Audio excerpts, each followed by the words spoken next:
Sebenarnya memang untuk daerah pesisir ya, membangun mangrove memang menjadi kebutuhan gitu, karena untuk menangkal deras air begitu, untuk menangkal abrasi memang jadi satu keharusan.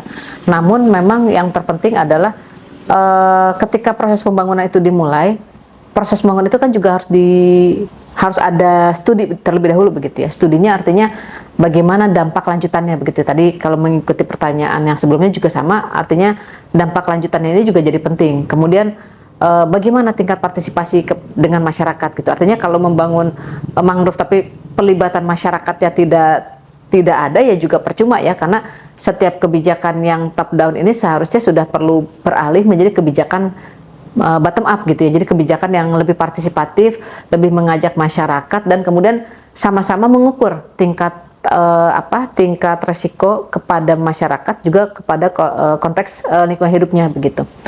Nah, kemudian berikutnya, kalaupun memang misalnya proyek pemerintah berikutnya adalah membangun pembangunan mangrove dalam skala besar begitu, maka pertanyaan berikutnya adalah apakah hal tersebut diikuti tidak dengan bagaimana pemeliharaan infrastruktur, konteks drainase dan lainnya, kemudian tadi pemeliharaan hal-hal lainnya termasuk pembersihan sampah, terutama sampah plastik yang ada di saluran air dengan lebih berkala, karena kegiatan hal tersebut juga menjadi penting untuk kemudian tanggul tersebut yang sudah dibangun begitu ya dalam proyek Giant Seawall itu menjadi bisa dimaksimalkan begitu, menjadi efisien untuk digunakan. Jadi artinya tanggul tersebut tidak membawa membawa material yang nantinya akan merusak mangrove.